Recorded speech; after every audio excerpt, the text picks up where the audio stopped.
This video is for educational and informational purposes only. The content is based on personal experiences and is not medical advice. Always consult a qualified healthcare professional for personalized medical guidance. I don't really care what they think. All I know is we're right.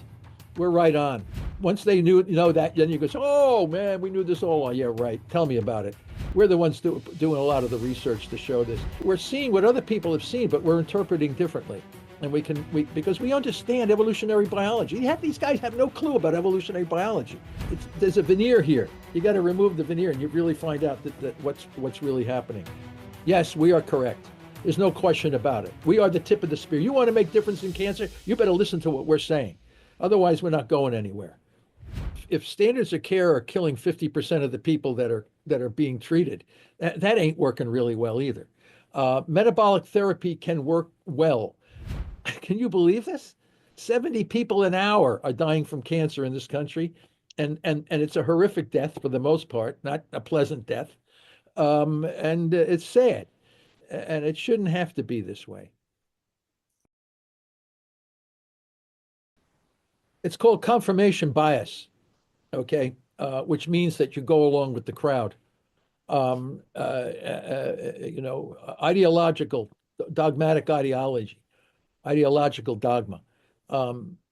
Peter doesn't want to rock the boat. You got to be bold. You can't worry about the dogma. You can't worry about people are dying here. If these guys knew what the hell they were talking about, you'd be able to drop this death rate, and they don't. Okay, that's what gets me upset. Yeah, these guys are smart. They're supposed to be smart, but maybe they're not smart. Okay, because a smart guy would say this doesn't make this the whole cancer thing doesn't make any sense based on the new science. Oh, it has to be repeated. It has been repeated over and over again. You just don't want to read the literature. So yeah, I don't know what it's going to take. Yeah, BBC. Oh, you misinformation. These guys they don't do this research. They're not doing the research. I'm doing the research. I'm the one interrogating these tumor cells. I'm the one looking at all this stuff. Our lab and other labs are doing this. Okay, these guys are just angry about stuff. I don't know. Why? I don't really care what they think. All I know is we're right. We're right on. And once they know that, then you go, oh man, we knew this all along. Yeah, right. Tell me about it. We're the ones doing a lot of the research to show this. And we're seeing what other people have seen, but we're interpreting differently. And because we understand evolutionary biology. These guys have no clue about evolutionary biology. There's a veneer here. You got to remove the veneer, and you really find out that what's really happening. Yes, we are correct. There's no question about it. We are the tip of the spear. You want to make difference in cancer? You better listen to what we're saying. Otherwise, we're not going anywhere. Yeah, well, you have to know evolutionary biology because the cells that existed before oxygen were all dysregulated in their cell growth, all driven by a fermentation metabolism. It wasn't until metazoans when you had the fusion between one bacteria with another that you're able to produce energy through utilization of oxygen, which led to metazoans, multicellular organisms. I mean, if we didn't have that fusion, we'd all be single cells. We'd all still be in our single cell state. But yeah, I mean, there are disagreements. I've looked at this. I have a whole chapter in my book on nothing in cancer biology makes sense except in the light of evolution. And yeah, you spend a lot of time. I do this 24/7. I'm thinking about this stuff while I'm sleeping at night. I think about this stuff all day long. My army of my undergraduates, graduates, and professional scientists think about this all the time. Where are we making a mistake? What are we missing in our understanding of cancer? And we think about it. Does somebody have a new piece of information that comes along suggesting that we may not be correct? We have not yet found that. And I'm looking for that. I want somebody to tell me where I'm making my mistake. And so far, they just disappear somewhere. I don't know. So please, you tell me, what's wrong with this picture? What am I telling you that's wrong with all the stuff that I just told you? You must think about this all the time now and find out. You find some guy who says I'm wrong, and we'll look at his criticisms, and we'll take it under advisement, and then figure out, maybe he'll make an important improvement in what we're doing. So we'll just have to see. But right now, I have not seen where we have been made in an error. on this whole thing. Yeah, well, it's like, for example, you got Dana-Farber, MD Anderson, Sloan Kettering, the Moffitt Cancer Center, the Fred Hutch. You got all these top, and when you walk into these places, you can't help but be impressed. You got all these guys with white jackets and ties, and they look very, very formal, and they talk a talk, they talk physician speak, making you feel good, and then they poison and irradiate you. I mean, there's something wrong with this picture. Right? So, and then before you know it, oh, I'm feeling really good, blah, blah. And then the cancer comes back, and we're going to get more and more. And the cancer comes back, cancer comes back. And the next thing you know, you're finished. You're looking for the burial plots. You got to get on top of this when you first get that metabolic therapy going. Oh, we can do so many things with this.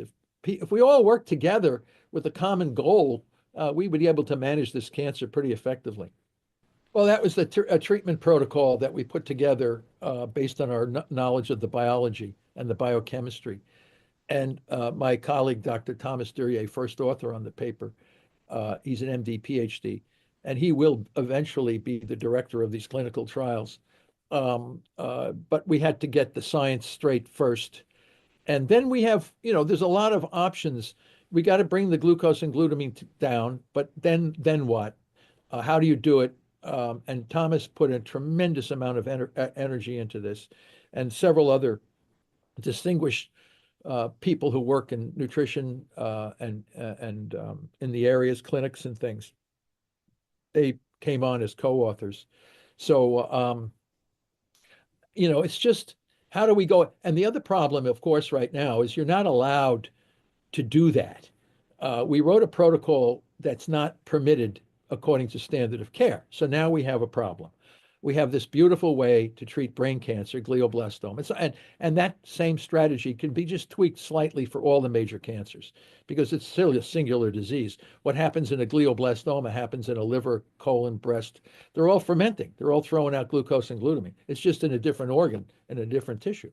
So, but it's basically the same metabolic problem, very similar metabolic problem. We also found out that when you're in nutritional ketosis, you can deliver drugs through the blood-brain barrier much faster, easier. So you don't. We've seen so much to make this stuff better, but they're locked into this radiation standard of care first. So what they do, they don't allow what we're saying to be done. They say, we'll let you do recurrent glioma. What does that mean? Oh, we'll give the patient radiation and chemo, temozolomide, steroids, and then when it doesn't work, which almost all the time it doesn't work, then maybe we'll consider doing metabolic therapy. No, no, no, no. Get the metabolic therapy on there first and then maybe if that doesn't work, we'll do a little radiation. You know what I'm saying? Shrink the tumor down, have the neurosurgeon debulk it, and then go back with metabolic therapy. And if we need radiation or a little bit of temozolomide down the road, we'll do that. Completely turning around the standard of care for glioblastoma. But when we spoke to these brain cancer oncology centers, it's almost like I blasphemed telling them that we want to do it a different way. It was almost so affront. And I said to these guys, well, your patients are dying. Don't you guys have any realization that you've been doing the same thing for 100 years and making zero progress? And now you want to be resistant to anything that might work? You tell me where the logic of this is going. But they've been so comfortable in doing what they do, they think, oh, if we don't do what we do, the patient will die sooner. Well, what the hell? We're not doing nothing. We're transforming the whole thing to make it better, not doing nothing. You're up against, I don't know what it is, calcification of rational thinking. And it's just the most amazing thing I've seen. But I go back, listen, you go back in history of science and you see very, very similar kinds of things. The geocentric, heliocentric view of the solar system, where the Earth was considered immovable and the sun and all the planets revolved around the Earth.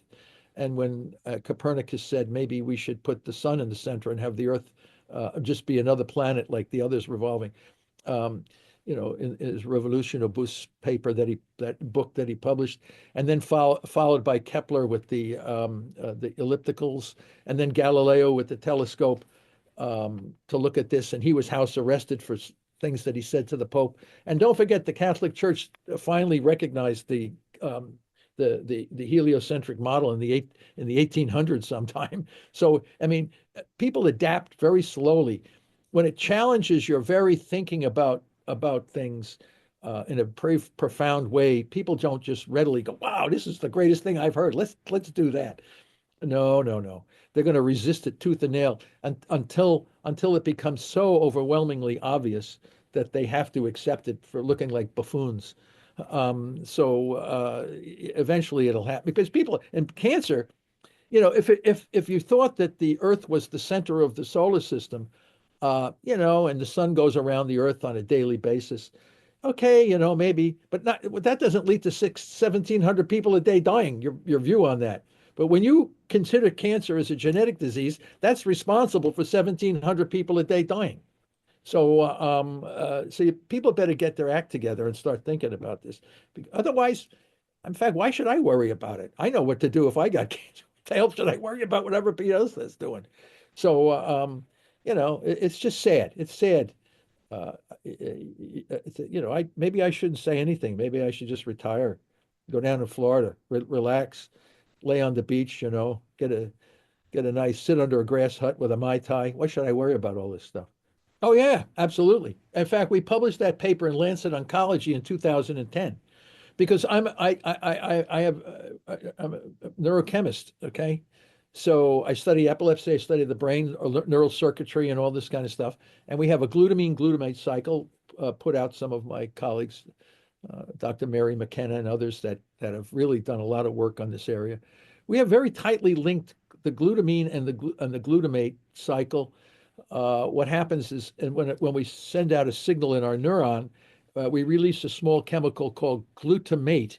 It's an excitatory neurotransmitter, and it excites NMDA receptors so that you and I can speak and we can think because of the neurochemical activities that are happening in our brain and our eyes and other areas of the nervous system. But as soon as that glutamate is released, it has to impact the receptor quick, but then it has to be removed very quickly. Otherwise, we get excitotoxicity, which means the glutamate stays and excites the neuron until it's dead. The neurons die. So we have a very elaborate system where the glial cells take up the glutamate right after it's released, and right after it stimulates the receptor, it has to be removed. And the glutamate is then taken back up into the glial cell and converts this to glutamine. And then the glutamine is taken up by the neuron and remetabolized to glutamate. So glutamate to glutamine, back to glutamate. And it's a very tightly regulated system in order to keep our brain function. So you come in there with somebody with a glioblastoma, and then you cut out this tumor and irradiate the air. You're breaking apart all of the glutamine glutamate cycle. You're freeing up massive amounts of glucose. And when you irradiate somebody, the blood sugar goes up, the brain swells, and then you give high dose steroids to reduce the inflammation, which makes you have hyperglycemia in the blood, and the glutamate killing the neurons frees up all this glutamate, which is an excitotoxic molecule, creating a tremendous amount of glutamine in the microenvironment. And you put all that together, and you get survival anywhere from 8 to 15 months. And it's been done that way for 100 years. And you wonder why very few people survive, because you're creating an environment that makes the tumor recur rapidly. And it's not a mystery. What you're doing to these poor patients is sealing their death sentence right away by doing that. So you got to stop doing this crazy stuff. Otherwise, you're not going to get any advance. And yet they don't want to change. They don't want to change. So, my God, what are they doing? It's just tragic on every level. Current standard of care for glioblastoma is responsible for the overall poor survival and death of these patients. Absolutely. I'll stand by that because I have the scientific evidence to support that. So it's just the people that you do this, they've never heard of it. So, I mean, what's going on here? They're trained to use radiation so smoke doesn't come out of somebody's ear. They're not trained to know the biology of this. The surgeons know how to take this out. And my neurosurgeon friends say, yeah, so we shrink that down. Uh, if we can shrink that tumor down and make the borders more sharp, the probability of debulking a greater amount of the tumor will be significantly increased by metabolic therapy, which is known to already give people a much longer survival. The more the tumor is debulked, that means taken out, the longer the survival is. Problem with glioblastoma, the edges are very, very fuzzy, and you got a lot of the tumor cells already invaded into the normal part of the brain, and you don't see them. So when the surgeon says, "Oh, we got most of it, but not all of it," you're death. You got there. You got to get it all. How am I going to get it all? Shrink it down and then debulk the whole thing.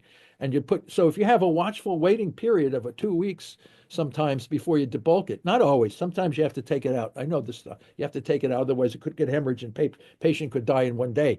But if you have any watchful waiting period, then you shrink the damn thing down, let the neurosurgeon take it out, and then come back with metabolic therapy. It's a planned strategy that will almost guarantee much greater survival. But they don't do that. So I don't know what to say. Yeah, I don't think you can shrink. I think with glucose and glutamine targeting, you might be able to get it down to the point where a surgeon can cure it by taking it all out. But we're not doing that. We're not doing that at all. So we're only doing the metabolic therapy after you created this inflamed microenvironment, leading to the tumor cells seeding throughout your brain, and then they come back. So, everything we're doing is just not, I think we can do those things, but I just think we have to do them in a different order. Well, for sure, for epilepsy. I mean, we've been doing that for little kids for decades. That's how I got all this knowledge about ketones, and I work with some people, and I think diet, yeah, and we're not really sure how that's working completely at all. All we know is that it's a balance between ketones and glucose. We had little kids that were completely managed with ketogenic metabolic therapy, and then they would take a muffin or a drink and explode right back into a seizure, breakthrough seizures really quick. Even though you spent months trying to manage this kid, all of a sudden he goes to a birthday party and gets some cupcake, and it's boom, he got a breakthrough seizure. So very fast. Whereas cancer, you don't have that. If you had it managed and you go out and drink a muffin or eat something sweet, yes, you will cause a number of the cells to get a little bit more aggressive, but you don't see it, you don't feel it like you would an epileptic seizure. It's obvious to everybody there. Something just exploded. There's no mystery here. So and we can manage. Sometimes the epileptic seizures they don't come back. They're resolved in some kids. And adults, I don't know. It works for them. Then we had, guys doing modified Atkins diets and different kinds of formations of ketogenic, make it a little bit less rigorous than sometimes. There's a lot of exploration. And that should be the same kind of thing we do in the pediatric oncology. This is another tragic. All these little kids brutalized by a system. They're not. They should be the pediatric epilepsy pediatric oncology guys should be arm in arm in working together on this. And yet the Great Wall of China separates these two in the same medical school. One side they're doing radiating and poisoning kids, and the other side they're using a very similar therapy a metabolic therapy to manage seizures, and they don't crosstalk, which is like nuts itself. Pediatric oncology, we should be able to make a big. In fact, we have a paper under review right now using a ketogenic metabolic therapy for managing pediatric brain tumors. We have all this stuff. We're working on it as hard as we can because we know this will be the future also. But I don't know how long it's going to take for these guys to come to their senses. I don't know. It just takes time, I guess. Yeah, I think so. Because I published a paper on Parkinson's disease. It's another kind of a mitochondrial problem.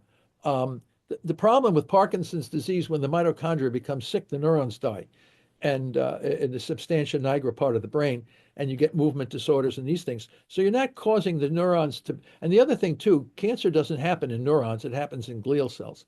Neurons cannot tolerate fermentation energy for very long. So when you have sick mitochondria in a neuron, the neuron usually up and dies. it doesn't transform into a dysregulated regulated growth.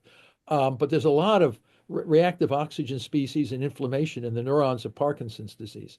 So I think that ketogenic metabolic therapy could be perfected in a slightly different way. You won't need to target glutamine, as far as I know. Maybe you do. I haven't thought about that enough on that. As far as Alzheimer's disease is concerned, it's absolutely can be reduced by ketogenic metabolic therapy. Our brains are becoming distorted. One of the things that's interesting in Alzheimer's disease, they are starved for sugar. They they seem to, and that's one thing you don't often get. There's a People with Alzheimer's have less cancer than the regular folks because they're being starved of glucose. You can't drive dysregulated growth without the glucose, and it's really amazing. But yes, probably about 40 to 50% of Alzheimer's diseases could be prevented. Don't forget our Paleolithic ancestors. Well, maybe they didn't live long enough to get Alzheimer's disease. They died from injuries and infections. But people who live according to the traditional ways, they don't seem to have cancer, type 2 diabetes, or Alzheimer's disease at the same rate that you would see in people living the great American diet and lifestyle. Our greatest our greatest gift to the world, the great American diet and lifestyle, guaranteed to give you type 2 diabetes, cancer, dementia, and all these other things that we like to distribute. It's Paleolithic diet and Paleolithic lifestyle, which is a lot of exercise. Okay. You're doing a lot of exercise. You know how hard it is to track down and kill a big animal? I mean, using spears and rocks and things like this, not using a high-powered weapon. Do you know how hard it is to hack up a big elephant or a big water buffalo and eat it? I mean, the exercise. I mean, you're exhausted just trying to get the meat off this thing. And we're sitting in traffic. We're all freaked out, we're watching our computers and cell phones, sitting on the couch, looking at the cell phone, watching the TV, eating some highly processed carbohydrate.